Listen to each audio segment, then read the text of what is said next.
1 Samuel capítulo 7, verso 11, diz assim: Saindo de Mispa, os homens de Israel perseguiram os filisteus e os derrotaram até abaixo de Betcar. Tomou então Samuel uma pedra e a pôs entre Mispa e Sem, e lhe chamou Ebenezer, e disse: até aqui nos ajudou o Senhor. Diga glória a Deus. Vamos orar, feche seus olhos. Senhor Jesus, nós agradecemos hoje essa noite, Deus, porque já podemos declarar com as nossas próprias vidas: até aqui o Senhor nos ajudou. Se chegamos aqui, ainda que talvez não da melhor forma ou da melhor forma que gostaríamos de estar, mas hoje chegamos aqui vivos, sãos e salvos, às vezes sem até mesmo perceber quantos livramentos a cada um de nós tu destes, antes de mesmo chegarmos aqui. Então por isso agradecemos ao Senhor por essa noite, mas pedimos: fala mais, faz mais, age mais ao nosso coração, porque queremos sair daqui cada vez mais gratos ao Senhor, declarando: Ebenezer, até aqui o Senhor nos ajudou. Por isso consagramos esse tempo e essa noite a Ti, hoje e sempre, em nome de Jesus. Amém. Diga amém. Amém. Glória a Deus. O tema dessa mensagem não poderia ser diferente, é Ebenezer, até aqui nos ajudou o Senhor. Um dia desse eu fui convidado para compartilhar a palavra numa célula, e Deus colocou, tem acho que menos de um mês, e Deus colocou muito forte essa palavra no meu coração, e eu fiz um esboço um pouco mais rápido no dia. Deus me deu algumas direções, e eu falei assim: logo em breve eu vou compartilhar essa palavra na igreja, e ajustei logicamente a palavra para a igreja. Só que hoje Deus falou tão forte no meu coração. Eu digo que, na verdade, vocês têm percebido todas as vezes que talvez eu compartilhe palavra aqui durante esse ano, algo eu tenho falado sobre gratidão.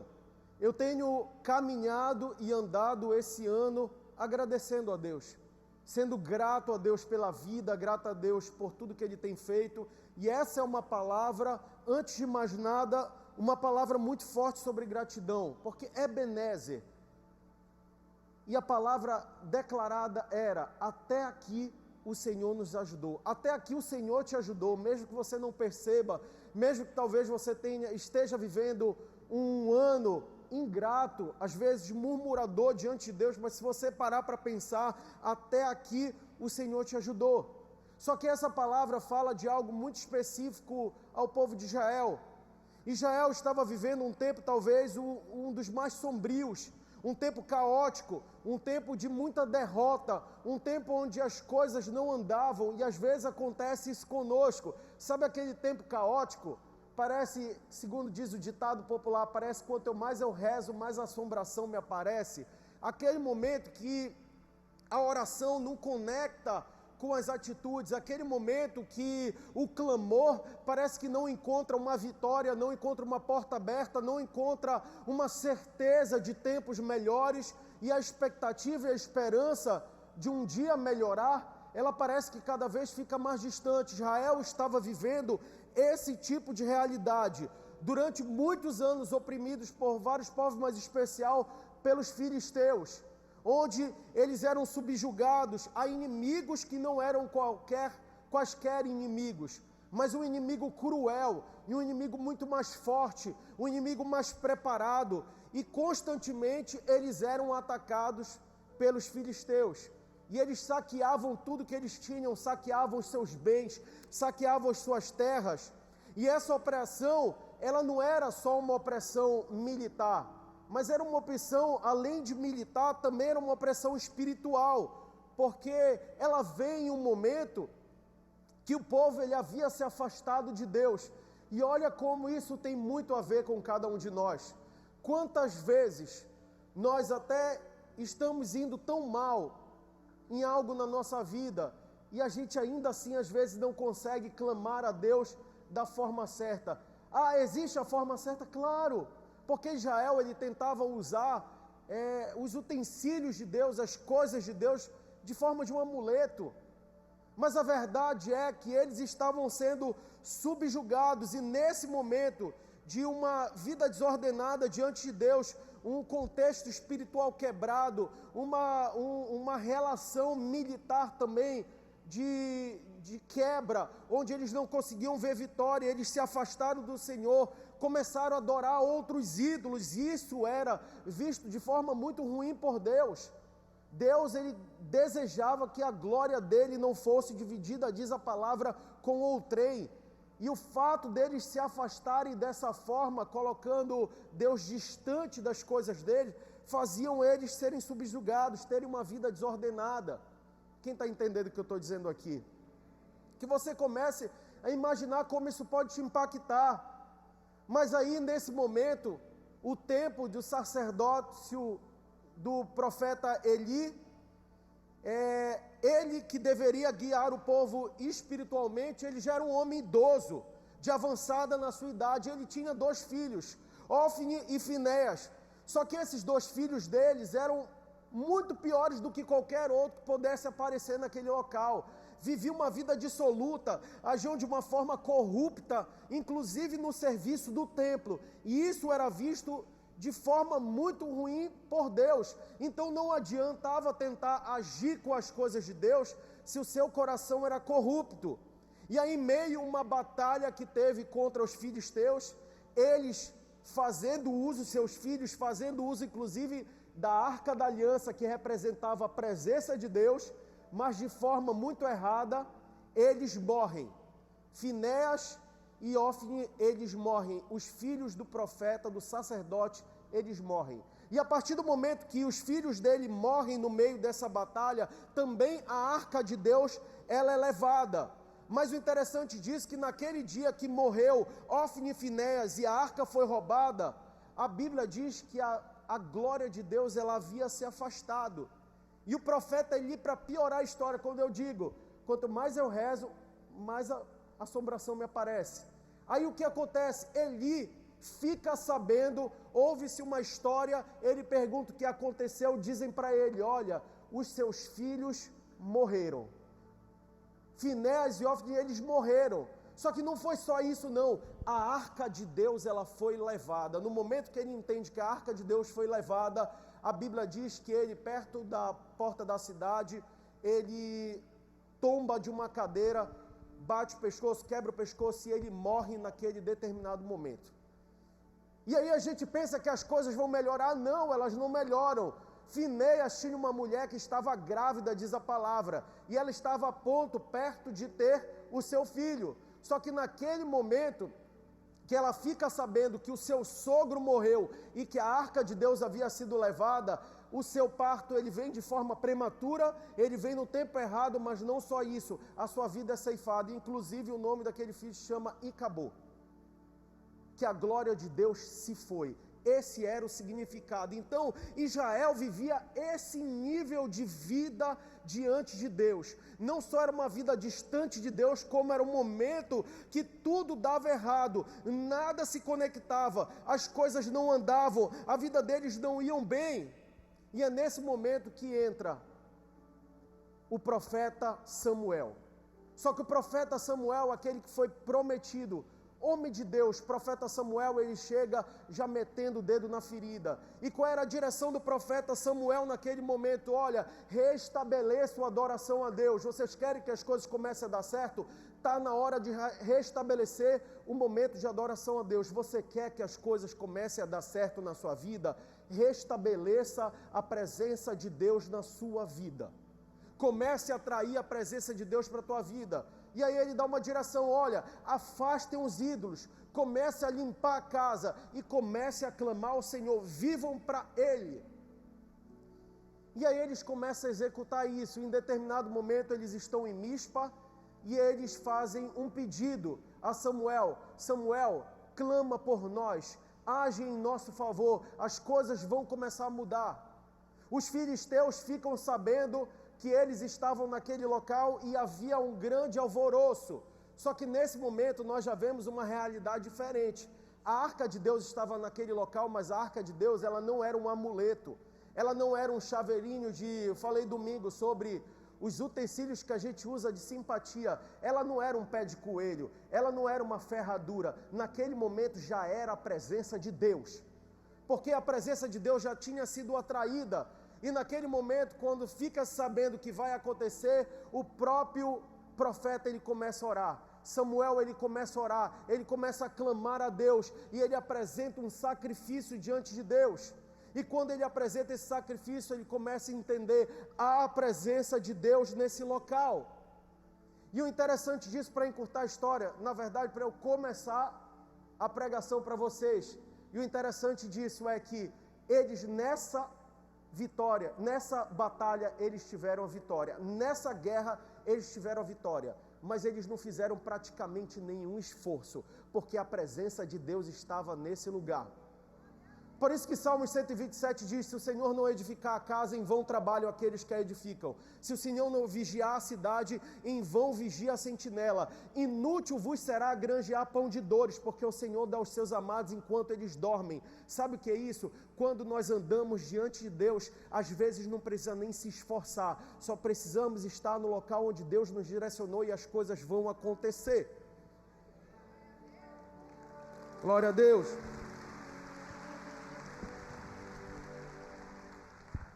E nesse momento os filisteus, eles chegaram como outrora, chegaram talvez com toda a expectativa que iam chegar naquele ambiente, iam sair destruindo, iam saquear tudo, iam morrer dezenas de milhares de homens, que nem aconteceu na batalha anterior, anos antes, décadas antes. Mas a diferença é que a presença de Deus estava naquele local. E a Bíblia diz que veio em forma de um trovão e um grande barulho, e esse barulho deixou os filisteus desnorteados, deixou eles de uma forma que eles se sentiram totalmente desprotegidos, e naquele momento eles foram perseguidos e foram derrotados. E a Bíblia diz que no tempo de cuidado do sacerdote, do profeta Samuel, não se ouve uma derrota naquele reinado. Você consegue entender que quando a presença de Deus entra e quando a presença de Deus ela permanece, algo acontece. E aí eu vou entrar na história. Desse momento, o profeta Samuel, sem que ninguém solicitasse para que ele fizesse isso, ele toma uma decisão sobre o texto que nós lemos no início dessa palavra. A decisão era: já que Deus nos abençoe e nós nem merecíamos, agora eu levanto uma pedra. Essa pedra é uma pedra em memorial. Esse memorial é uma declaração diante de todos. Até aqui o Senhor nos ajudou. Essa pedra, para você entender, Ebenezer, não significa até aqui o Senhor nos ajudou, significa pedra de auxílio, ou pedra de ajuda, ou pedra de apoio. O que queria dizer? Enquanto eu enxergar essa pedra, eu vou lembrar que existe alguém que me ajudou, existe alguém que me auxiliou. Não é pela minha capacidade, não é pela minha força, é porque Deus é bom. Ebenezer era um memorial. Ebenezer é um memorial de um lugar que trouxe outrora muita tristeza, muita discórdia, muita derrota, mas agora era um local que apontava o caminho certo, porque Deus estava presente. Eu declaro isso sobre a sua vida, Ebenezer. Talvez o local onde houve tristeza, talvez o local onde houve algumas derrotas, é o local agora que Deus aponta o caminho. É o local de memorial. Quando você enxergar, você vai conseguir perceber: até aqui Deus me ajudou, se Ele ajudou aqui, Ele vai continuar ajudando. Por isso Ebenezer primeiro, é um memorial de gratidão. Por que é um memorial de gratidão? Salmos 103, verso 10 diz assim: Ele não nos trata segundo os nossos pecados, nem nos retribui consoante as nossas iniquidades. Nós precisamos aprender a ser gratos, porque Deus não nos trata da forma que nós merecíamos. Irmãos, pare para pensar. Nós somos podres em muitos momentos nos nossos pensamentos, nas nossas atitudes, no nosso falar, no nosso agir, no dia a dia. Quando a gente quer fazer o bem, a Bíblia fala sobre isso, a gente já praticou o mal. Às vezes a gente acha que está indo muito bem. A Bíblia diz que inclusive que as nossas boas obras são como trapos de imundícia. Ou seja, é algo podre. O nosso desejo de fazer coisas boas, às vezes, já é corrompido por algo ruim, por pecado, por ações erradas. Só que Deus é misericordioso, Deus é amoroso, Deus é cuidadoso, Deus é Pai. E Pai é assim. Só que Ele não nos trata consoante as falhas, os erros, os pecados. Ele nos trata como filhos. Ele nos trata com a capacidade dele de amor, não a nossa capacidade de amor. O seu amor ágape, o seu amor incondicional. Esse é o entendimento de que nós precisamos ter, de que Deus não nos deve nada, mas nós já temos mais do que merecemos. Ele já nos deu a vida, e Ele já nos deu a salvação, que é a vida eterna. Do que mais nós precisamos? Mas ainda assim, Ele nos dá mais do que nós precisamos. E é nesse momento que esse era um memorial de gratidão estabelecido naquele local entre Mispa e Sem. Era um local que trouxe muita discórdia, muitas situações ruins, perdas, roubo, saqueados, mal, nada na vida estava indo bem para aquele povo. Mas a partir daquele momento, era o momento de declarar gratidão. O Senhor aqui nos ajudou. Nós somos gratos ao Senhor porque não merecíamos. O povo reconhece que não merecia a intervenção divina, mas mesmo eles estando desviados da presença de Deus, Deus restaurou a vida deles enquanto eles se humilharam. Esse é um sinal para cada um de nós, um memorial. Levante hoje um memorial de gratidão sobre a sua vida, porque esse memorial de gratidão e principalmente de humilhação. O que é humilhação? Eu me coloco diante de Deus e falo: Deus, eu não merecia, mas o Senhor foi bom comigo, então eu sou grato com o Senhor. Irmãos, eu olho, eu só de olhar tem tanta coisa, pare para pensar. Eu não falo nem de bens, mas, por exemplo, eu olho para os meus filhos, eu falo: Deus, como Tu és bom. Eu olho pela minha família: Deus, como Tu tens sido bom. Eu olho pelo alimento que eu comi hoje no almoço: Deus, como Tu és bom. Às vezes a gente não agradece por pequenas coisas, mas chegou o tempo de nós levantarmos um memorial de gratidão. Mas como eu faço isso? Quando eu reconheço que Deus é bom e eu não merecia. É nesse momento que eu me humilho e falo: Deus, assume o Teu lugar sobre a minha vida. E eu sei que Deus vai restaurar. A Bíblia conta a história de 10 leprosos, você deve conhecer, dentre os milagres de Jesus. A Bíblia diz que eles contactaram Jesus de longe. Jesus teve misericórdia deles, falou: vão, procure o sacerdote. A caminho de ser testificado pelo sacerdote que eles estavam curados, limpos da sua lepra, eles foram curados. Mas a Bíblia diz que 9 continuaram o seu caminho, mas ele voltou para agradecer Jesus. Ele se ajoelha, se humilha diante de Deus e agradece a Jesus. Sabe por quê? A gratidão, ela abre espaço para o milagre. Ela abre espaço, inclusive, para a salvação. A Bíblia diz que esse foi salvo. Existe algo especial da parte de Deus para a gratidão, e nós precisamos entender: Deus trabalha em muitos momentos em meio à gratidão. Enquanto nós somos gratos, portas começam a ser destravadas na nossa vida. Você precisa levantar um memorial de gratidão hoje, entendendo que não merecíamos, mas Deus foi bom. Ele não nos trata consoante as nossas falhas e os nossos erros. Ele nos trata como filhos. Número 2, Ebenezer também é um memorial de dependência. Porque não basta só eu lembrar e ser grato. Eu preciso ser dependente daquele que tem cuidado da minha vida. João capítulo 15, verso 5 diz assim: eu sou a videira, vocês são os ramos. Jesus falando: se alguém permanecer em mim e eu nele, esse dará muito fruto, pois sem mim vocês não podem fazer coisa alguma. Jesus disse: sem mim nada podeis fazer.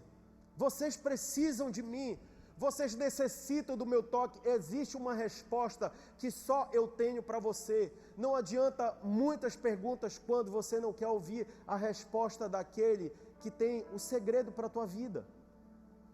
Quando nós olhamos essa palavra sobre o povo de Israel, Os filisteus, eles se aproximaram de Mispa, e o povo, engraçado que ele não se armou primeiro. Já existia um novo tempo de clamor, de adoração, já havia sido feito o pedido, olha, vamos viver em clamor, bora restabelecer a adoração, bora arrancar os ídolos daqui de perto, vamos levantar um altar só para um Deus, o Deus Jeová. Vamos começar a clamar a Ele. Já existia um ambiente de presença de Deus. Só que é interessante, o povo já tinha sido atacado muitas vezes, ele já tinha uma lembrança do que era ser atacado e do que era os filisteus, que eram muito mais poderosos do que eles. Só que naquele momento eles estavam com a presença de Deus. E o que eles fizeram? Ao invés deles ficarem desesperados, eles se armarem, eles começam a clamar a Deus. Às vezes isso precisa acontecer com cada um de nós. Às vezes a situação adversa, a adversidade bate na minha e na tua porta. E às vezes a primeira coisa que a gente faz, a gente se desespera, a gente vai para o natural, a gente liga para o marido, para a esposa, para o namorado, para a namorada, para o amigo, para o pastor, quando a gente deveria dobrar o joelho e falar, e aí Deus, eu quero ser dependente de Ti, porque eu sei que existem algumas soluções, mas a melhor solução que eu tenho está no Senhor. E é nesse momento que a gente precisa trazer para a nossa vida e entender onde eu tenho sido dependente de Deus na minha vida. É nesse momento da guerra, da dificuldade, do ataque do inimigo. O inimigo atacou, não chegou o momento de agir de forma natural, chegou o momento de clamar a Deus, falar, Deus, antes de qualquer passo, eu só dou um passo com a Tua permissão. Eu só ando se for contigo. Samuel ofereceu um cordeiro e clamou a Deus. E foi o Senhor que com trovões, diz a palavra, no verso 10 de 1 Samuel capítulo 7, que o Senhor com trovões confundiu um inimigo, dando a vitória. Eu não sei qual é o teu inimigo, eu não sei qual é a tua guerra, eu não sei nem quais são os teus gigantes. Talvez os teus gigantes sejam muito difíceis de serem vencidos, porque talvez seja uma batalha árdua, mas eu quero te dizer, eu conheço um que é mais poderoso e muito maior do que qualquer gigante. Esse é o Senhor dos Exércitos. É aquele que quando a gente depende, Ele toma a frente da nossa vida, toma a frente da nossa batalha, e Ele pode resolver aquilo que eu e você, de forma natural, não conseguimos resolver. Esse é o Deus Todo-Poderoso. A dependência de Deus, deles, foi a chave para a tua vitória é a dependência de Deus. Eu sei que algumas pessoas Deus vai usar com recursos, outras pessoas Deus vai te dar entendimento, vai te dar know-how, vai te dar sabedoria para lidar com certas situações, mas em todas elas, Deus vem à frente. Deus vai à frente. Tem aquela música que Deus vai na frente, abrindo caminho, Deus vai na frente quebrando muralhas, Deus vai na frente tirando os empecilhos, Deus vai sobre a tua vida à frente, tomando todas as decisões. Ainda que Ele use pessoas, ainda que Ele use situações naturais, lembre, sobre o natural, deixa o que é sobrenatural agir sobre a tua vida, e aí sim as coisas vão começar a dar certo. E aí Israel, ele entendeu que ele não tinha capacidade em si mesmo para vencer essa batalha, porque ele sabia que outras tantas já haviam sido perdidas. Então Israel, ele reconhece naquele momento que a vitória só aconteceu porque Deus interviu no meio de uma trovoada, e a Bíblia diz que Ele perturbou o inimigo. Talvez Deus vai precisar trazer uma trovoada na vida do inimigo para perturbar a vida daquele que perturba a tua vida. Eu não sei como vai acontecer, mas eu sei que se você estiver na dependência de Deus, algo vai acontecer da parte dEle. Só que eu sei que para algumas pessoas, talvez hoje falar sobre dependência é muito difícil, afinal de contas, para algumas pessoas aqui, você que resolveu tudo na sua vida, sempre. Eu digo isso como exemplo da minha própria vida, irmãos. Eu sempre fui um garoto que eu digo que eu fui criado pelo meu pai para ser um cara resolvedor de problema. O meu pai, desde moleque, o meu pai me tratava como se fosse para resolver os problemas do mundo inteiro. Ele queria que eu assumisse responsabilidades, eu louvo a Deus por isso. Mas teve um momento que quando eu conheci a Jesus, isso foi um impacto no meu coração, porque eu ainda queria fazer tudo pela força do meu braço, e não pelos braços de Deus. Jeremias fala sobre isso, maldito o homem que faz dos braços do homem a sua força. Maldito o homem que confia no homem. Não está falando sobre você confiar em homens e amigos. Está falando sobre você ter confiança sobre o agir do outro homem. Você acreditar que ele tem uma resposta que só Deus tem para a sua vida. Quem está entendendo o que eu estou falando aqui hoje, nessa noite? Fala um glória a Deus aí, só para animar. Nós precisamos começar a ativar esse sentimento de filho amado. O sentimento está ali, meu filho ainda não tem 5 meses, mas a minha filha tem 8 anos de idade. Ela sabe disso. Ela não precisa se preocupar quem paga o colégio dela. Ela não precisa se preocupar quem compra as roupas dela, quem dá os presentes dela, quem compra comida para ela, quem ajeita toda a vida dela. Ela só precisa se preocupar onde ela quer brincar, o que ela quer fazer, e ela só vem falar: papai, eu quero tal coisa, papai, compra tal coisa. O papai compra, porque todo dia tem alguma coisa: papai, compra isso, papai, compra isso, papai, compra isso. E normalmente eu fico com o coração mole, quase todo dia dou alguma besteirinha para ela, porque eu gosto de presentear. Sabe por quê? Porque eu sou pai. Você precisa começar a ativar esse sentimento de filho amado. Qual é esse sentimento de filho amado?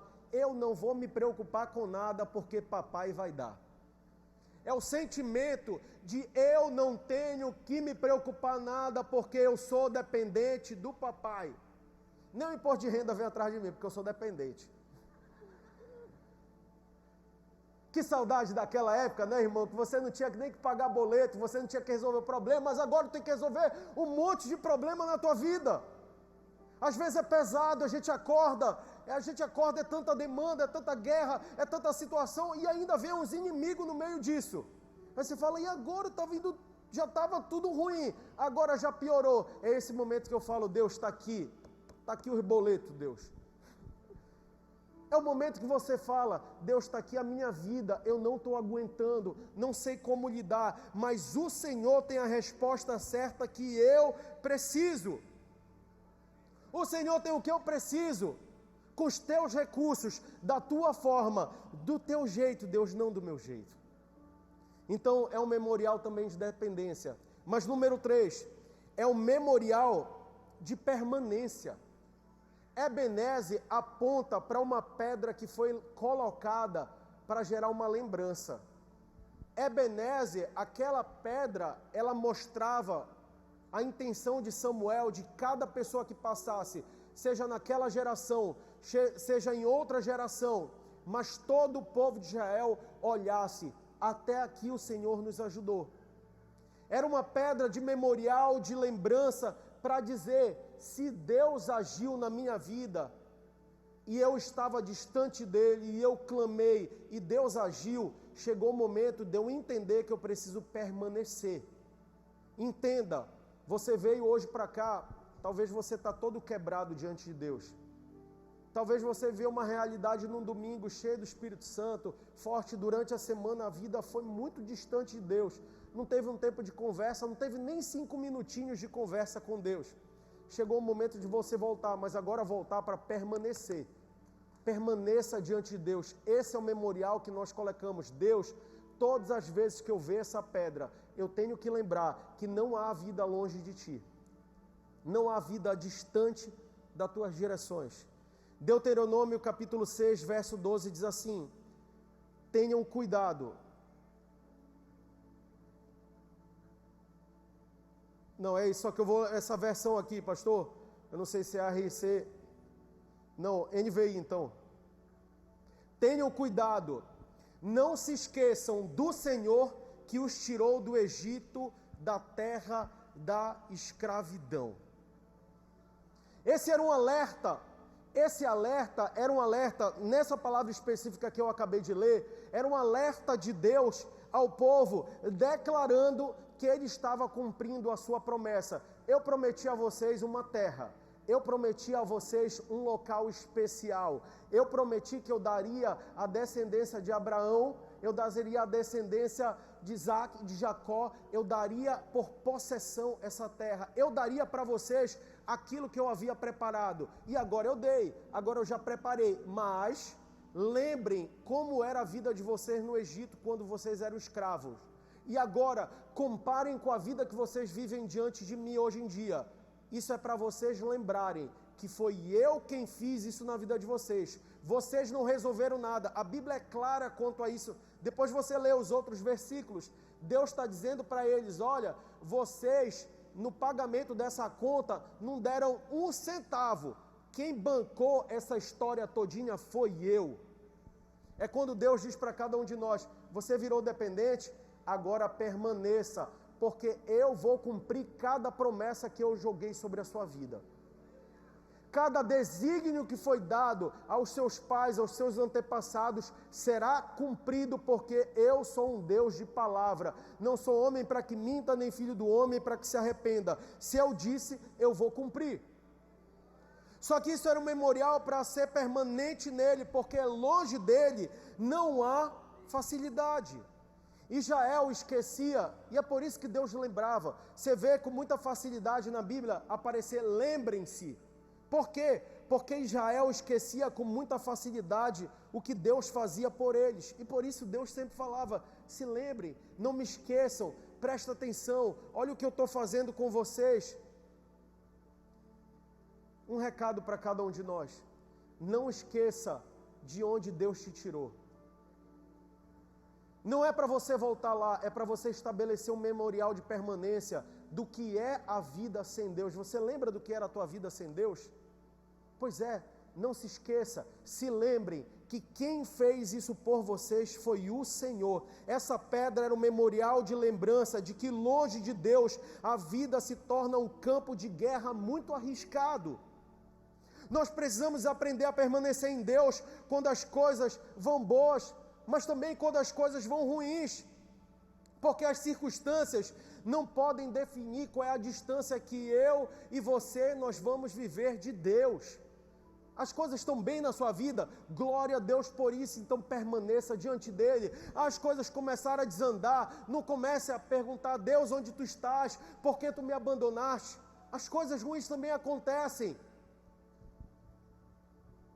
Você conhece o que o salmista diz, ainda que eu ande pelo vale da sombra e da morte, não temerei mal nenhum, porque o Senhor está comigo. Ainda que eu viva os piores anos da minha vida, eu só preciso de uma certeza, do meu Deus que anda comigo. Ele não prometeu a ausência de problemas, porque ele disse, no mundo tereis aflições, mas tende bom ânimo, eu venci o mundo. O que é isso? Levantem um memorial de gratidão, de alegria, porque vocês já têm o melhor dessa terra, é eu ter vencido o mundo e ter dado a vida eterna a cada um de vocês. Glória a Deus. E 4 e último, é também um memorial de esperança, porque Ebenezer, mais do que nunca, é uma declaração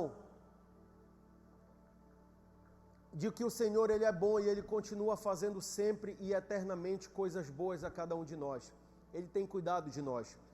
Lamentações capítulo 3, verso 21, diz assim, disso me recordarei no meu coração, por isso tenho esperança.